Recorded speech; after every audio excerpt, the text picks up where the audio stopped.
How did Adolf Hitler, a tyrant who orchestrated one of the largest genocides in human history, rise to power in a democratic country? The story begins at the end of World War I. With the successful Allied advance in 1918, Germany realized the war was unwinnable and signed an armistice ending the fighting. As its imperial government collapsed, civil unrest and worker strikes spread across the nation.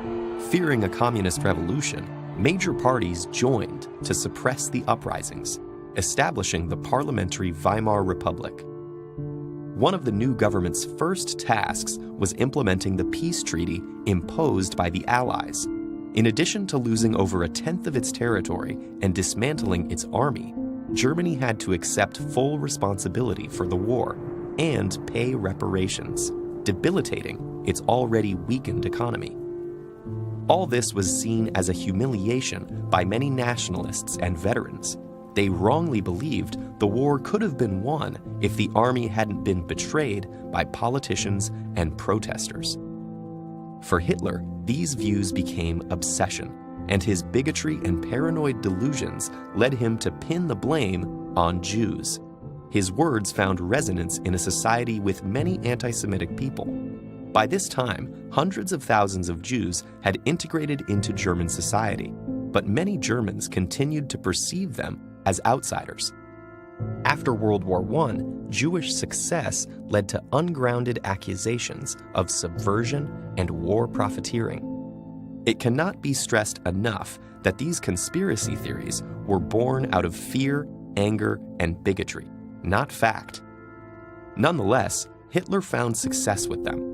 When he joined a small nationalist political party, his manipulative public speaking launched him into its leadership and drew increasingly larger crowds.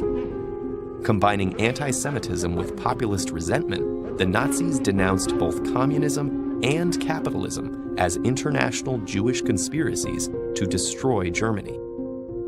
The Nazi Party was not initially popular. After they made an unsuccessful attempt at overthrowing the government, the party was banned, and Hitler jailed for treason.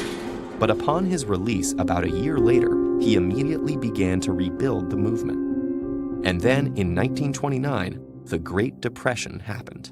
It led to American banks withdrawing their loans from Germany, and the already struggling German economy collapsed overnight. Hitler took advantage of the people's anger, offering them convenient scapegoats and a promise to restore Germany's former greatness.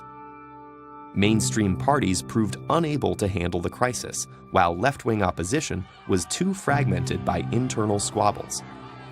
And so, some of the frustrated public flocked to the Nazis, increasing their parliamentary votes from under 3% to over 18% in just 2 years. In 1932, Hitler ran for president, losing the election to decorated war hero General von Hindenburg. But with 36% of the vote, Hitler had demonstrated the extent of his support. The following year, advisors and business leaders convinced Hindenburg to appoint Hitler as chancellor, hoping to channel his popularity for their own goals. Though the chancellor was only the administrative head of parliament, Hitler steadily expanded the power of his position. While his supporters formed paramilitary groups and fought protesters in the streets, Hitler raised fears of a communist uprising and argued that only he could restore law and order. Then, in 1933, a young worker was convicted of setting fire to the Parliament building. Hitler used the event to convince the government to grant him emergency powers. Within a matter of months, freedom of the press was abolished, other parties were disbanded, and anti-Jewish laws were passed. Many of Hitler's early radical supporters were arrested and executed, along with potential rivals. And when President Hindenburg died in August 1934, it was clear there would be no new election. Disturbingly, many of Hitler's early measures didn't require mass repression. His speeches exploited people's fear and ire to drive their support behind him and the Nazi Party. Meanwhile, businessmen and intellectuals wanting to be on the right side of public opinion endorsed Hitler. They assured themselves and each other that his more extreme rhetoric was only for show. Decades later, Hitler's rise remains a warning of how fragile democratic institutions can be in the face of angry crowds and a leader willing to feed their anger and exploit their fears.